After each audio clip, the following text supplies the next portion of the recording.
When we think of an evil killer, visual thoughts of a tall, mysterious evil man often spring to mind. Sometimes these impressions are accurate. But when Australian businessman Morgan Huxley walked home from a local bar, this stereotype couldn't be any further from the truth.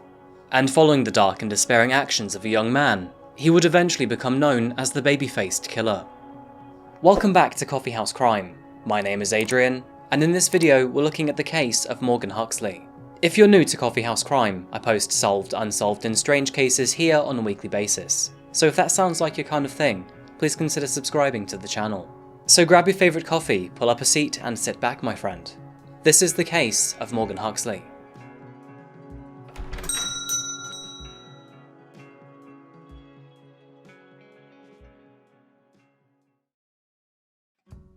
G'day! Our case today takes us back to the Emerald City, also known as Sydney, Australia. You already know what I'm going to say. Sydney sports great weather, a great lifestyle, and is very expensive to live in. So, let's switch things up and talk about what's around Sydney instead. Located to its west, you have the Blue Mountains, a rugged mountain range known for its dramatic scenery, steep cliffs, waterfalls and eucalyptic forests. And to the east lies the Pacific Ocean. And, well, that's pretty much it. Not to matter, between its mountains and ocean, Sydney is a beautiful city with a substantial amount of nature and wildlife around it. Zeroing into our case today, we find ourselves in Neutral Bay, a suburb found in the lower north shore of Sydney. Originally known as Wirrabirra by the Aboriginals, Australia's indigenous folk, Neutral Bay was given its new name when it became the shore for all foreign cargo ships. Nowadays, Neutral Bay is an affluent area well known for its young population, and of course, property in the area is at an all-time high. Nevertheless, located on Watson Street in the year 2013, we find Morgan Huxley. Morgan was a bright and charismatic man. He lived in a two-bedroom flat with his friend and housemate Jean Redmond, a 24-year-old physiotherapist from Ireland. As the son of Alan and Dee Huxley, Morgan was the youngest of 3 children, with his sister Tiffany being 10 years older and his brother Oliver 7 years older. Unfortunately, Morgan's mother and father would break up while he was in primary school, but this disruption failed to beat the family's strong bond. Neither did it prevent Morgan from achieving academic success, as eventually he went on to study ocean engineering at TAFE, Australia's technical and further education system.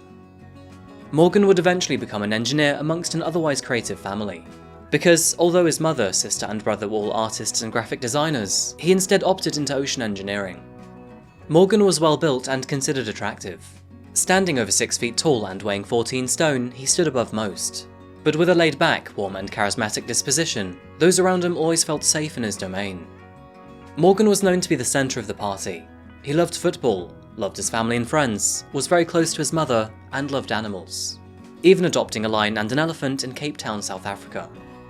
By the year 2013, Morgan Huxley was 31 years old, and with thanks to his degree in ocean engineering, he now owned and ran his own small business which specialised in constructing pontoons, seawalls and jetties.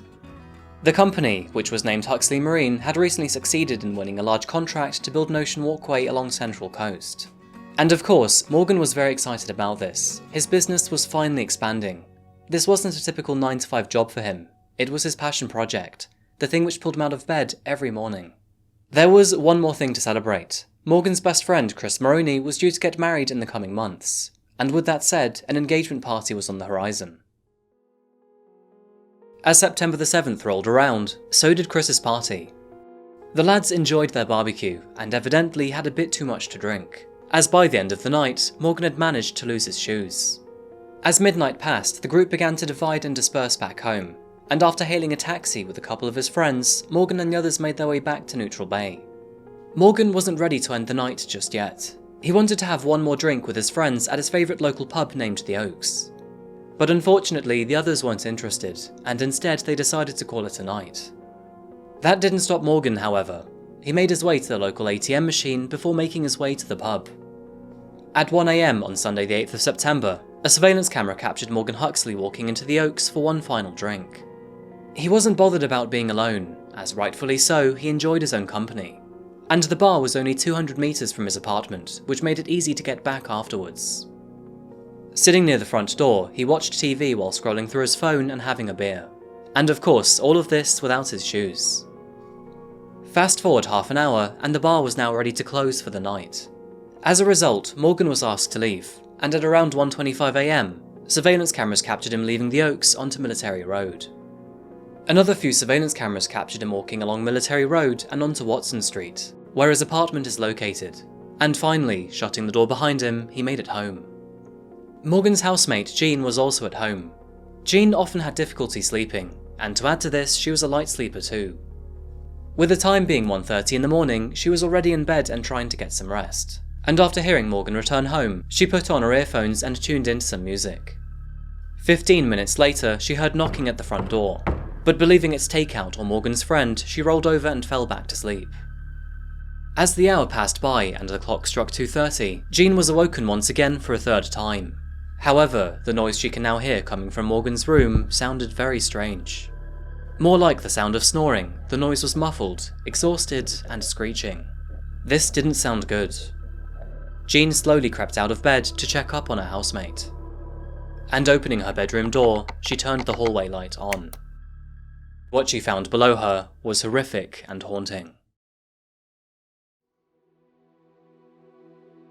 In his own bedroom doorway, Morgan was slumped on the floor, covered in his own blood. His breathing was erratic, and he was barely clinging to life. Panicked and in despair, Jean called for an ambulance. However, this was to no avail, as by 3:30 AM, Morgan Huxley was unfortunately pronounced dead. Morgan's home and the surrounding area were cordoned off immediately, and as residents around his apartment awoke to the commotion, a sense of sadness and fear distilled the local community. Morgan's body had been riddled with knife wounds. In fact, he'd been stabbed a total of 28 times on his back, neck, shoulders, and head. And even worse, the tip of the weapon used against him was found lodged in his skull. Needless to say, Jean was traumatized by the event, and in the following hours his family's lives would be turned upside down.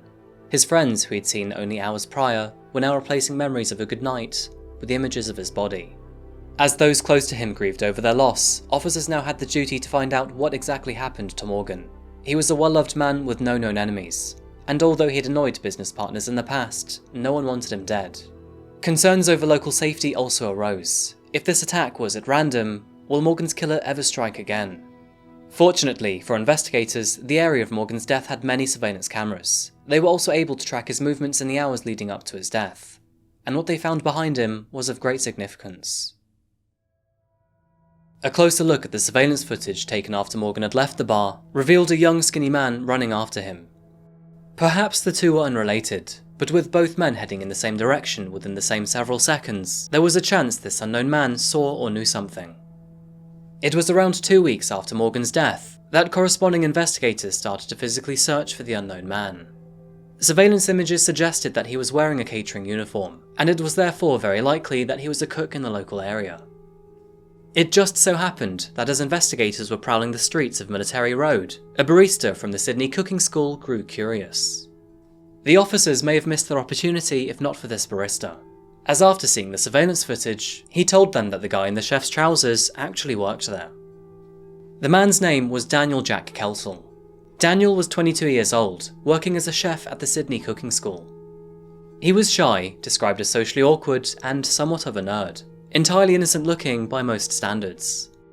Daniel was introverted, skinny, and only attracted towards other men. He enjoyed gaming, loved the CSI series, and was also a fan of true crime. Born in Wellington, New Zealand, Daniel was adopted at birth by his foster parents Mark and Lynn Kelsall. Although Daniel didn't live with his real mother and father, Mark and Lynn looked after him very well. He had a happy and well-privileged childhood, and with thanks to his foster parents owning a real estate agency, the family were also fairly well off. Daniel eventually went on to study hospitality at Welltech, where he had strong desires to become a chef, an ambition which one day would come true. In the year 2010, 3 years before Morgan's death, Daniel decided to follow his foster parents and move to Sydney. And unfortunately, by this year, he was being treated for depression while also taking Seroquel, an antipsychotic drug. Despite those final alarming details, Daniel had no criminal record, so when his boss asked him if he was responsible for Morgan's death, he wasn't surprised to hear Daniel deny such a thought. However, Daniel did also add that if he was the killer, they would never catch him as he was too smart and well informed about true crime. It turns out that Daniel had in fact bumped into Morgan on the night he was killed, but this was apparently at the local convenience store prior to him entering the Oaks. However, this didn't explain why he was running behind Morgan after he left the pub, and additional surveillance footage also appeared to show him waiting for Morgan from across the road, which was very strange. As a result, Daniel was immediately brought in for questioning. I walked into the convenience store. I then had a small conversation. The tourist guy, Morgan? Yes, Morgan, yes. Morgan asked me if I wanted to use the money, the ATM. He asked you, sorry. He asked me. I replied no and then left. Throughout the interview, Daniel seemed to be relaxed and relatively well composed.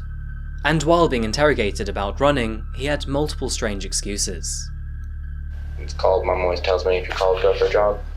If you're cold, I'm just wondering why you would go that way. That doesn't look like the most direct route. I don't know. I don't. When I get tired, I don't really pay attention to a lot of things. He even made the odd joke or funny remark. How far did you jog for? Not very far. I might be the only person to tell you where my boss for as well, but I'm not very good at remembering things. Sorry, you're not very good at remembering things. Not fine details, no. While being questioned, Daniel was made aware of the fact that DNA was found at the crime scene. And when asked if he'd be happy to provide his own DNA samples to compare, Daniel refused, which seemed very suspicious. I explained to you that we'd recovered some DNA and fingerprints from the crime scene at his house. Yes, gentlemen. And that I asked you, were you prepared to provide a sample of your DNA and your fingerprints? Yeah. And that you told us that you weren't comfortable? Yeah. Is that correct? Yes, that is correct. With no sufficient DNA or evidence attaching Daniel to the crime scene, he was eventually allowed to go home. But only 2 days later, the lead detective received a phone call. It was Daniel, and furthermore, he admitted that he wasn't telling the full truth when they last spoke. He wanted to speak to an officer for a second time, and therefore they agreed to meet at a Woolworths car park in Neutral Bay. While here, Daniel confessed that actually he had gone to Morgan's on the night he was killed. The story goes that after making eye contact with Morgan, they briefly spoke on the way home along Military Street. Apparently, Morgan was upset and he told Daniel he had a stressful week, mostly to do with problems at work. Daniel asked him if he wanted to talk about it, and allegedly Morgan agreed. One thing led to another, and apparently the two eventually had sex. When Daniel left, he claimed that he saw an angry woman entering the apartment, and the rest was history.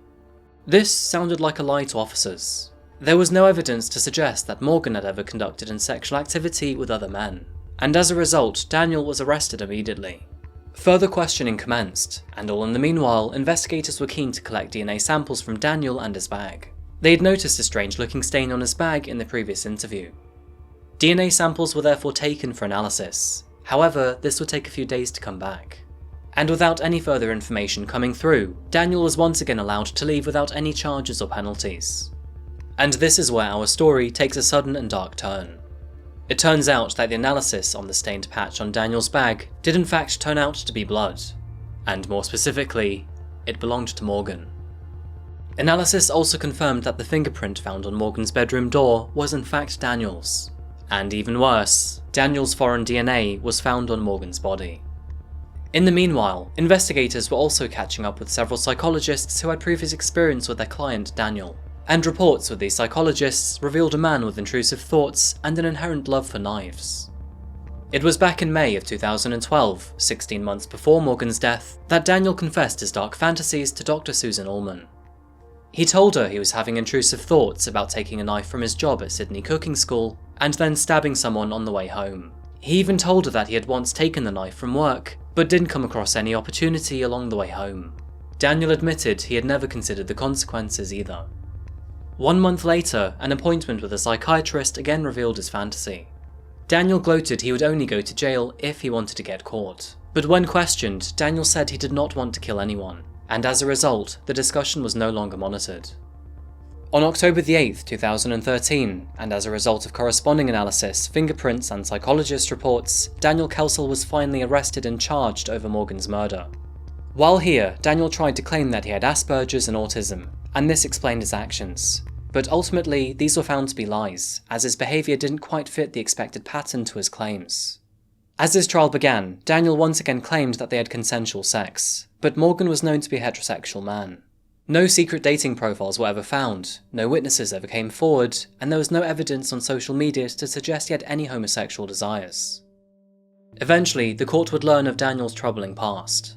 He was variously diagnosed with Asperger's, bipolar, autism, and depression. Daniel was also prescribed an antipsychotic drug for bipolar disorder, and was also prescribed the antidepressant fluoxetine. Needless to say, he had some issues to work through. Perhaps not a surprise at all, but Daniel Kelsall pleaded not guilty to the murder of Morgan Huxley, and this was despite the overwhelming evidence growing around him. So, what exactly happened on the night of Morgan's death? It is clear to conclude that Daniel was chasing after him on his way home from the pub. But what then? It's likely that Daniel never actually spoke to Morgan. As Morgan returned home, he made his way to his bedroom before opening the window. He then passed out on his bed, likely from all the alcohol. 15 minutes later, after stalking Morgan, Daniel knocked on the front door, and after receiving no answer, he realised the front door was unlocked. Morgan had a bad habit of leaving his front door unlocked, and based on his blood alcohol reading of 0.22, he was pretty drunk and likely forgot to lock it. After realising the door was open, Daniel crept inside, silently made his way up the stairs, and found himself in front of 2 bedroom doors. Jean's door was closed, but Morgan's slightly ajar. Peering in, Daniel saw Morgan asleep, and with the man's guard down, Daniel found the opportunity to act on his desires. As Daniel began to sexually assault Morgan, he likely awoke with anger and confusion. However, before he could gather his bearings and resist, Daniel proceeded to stab him a total of 28 times. As Morgan lay dying on his own bed, Daniel got up, stole his mobile phone, quietly left the house, and disposed of the knife and Morgan's phone before returning to his own home. He then slipped into his pyjamas, got into his own bed, and began to play on his PlayStation Vita. Jean woke up shortly after the event to find Morgan making his final movements from his bed to the doorway. And honestly, I can't even begin to imagine how much this would have ripped Jean out of her comfort zone.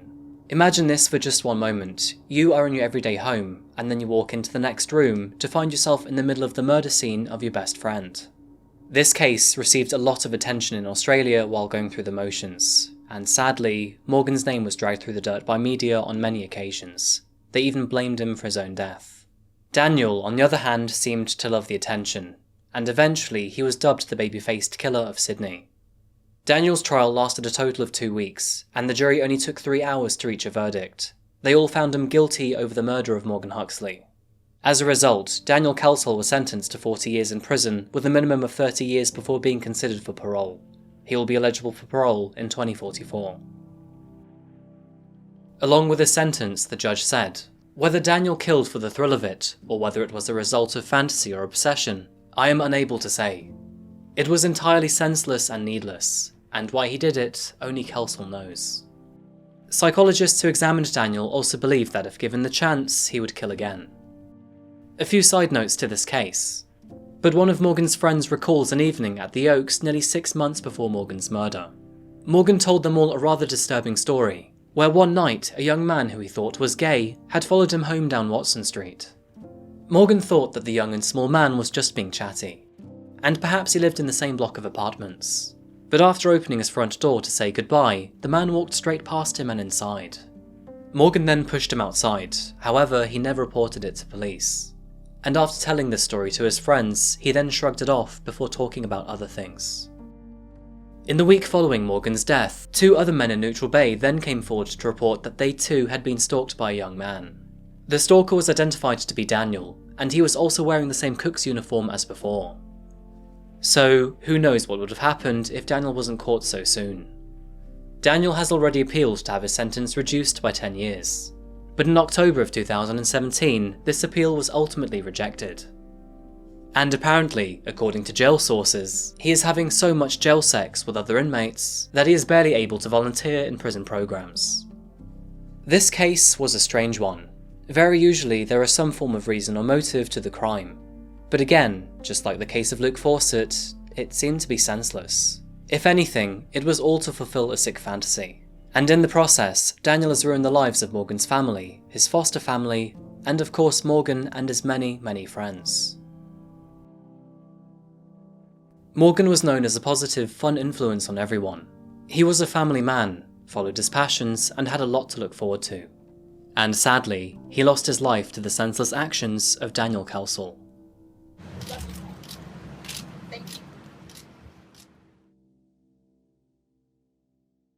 Thank you so much for watching another video today by Coffeehouse Crime. If you found this video interesting or insightful, then please remember to like the video and subscribe if you haven't yet. And as always, please share your thoughts in the comment section down below. I'm always there giving them a read. Thank you again so much for watching, folks, and I'll see you again real soon for another video. However, until then, look after each other. Goodbye.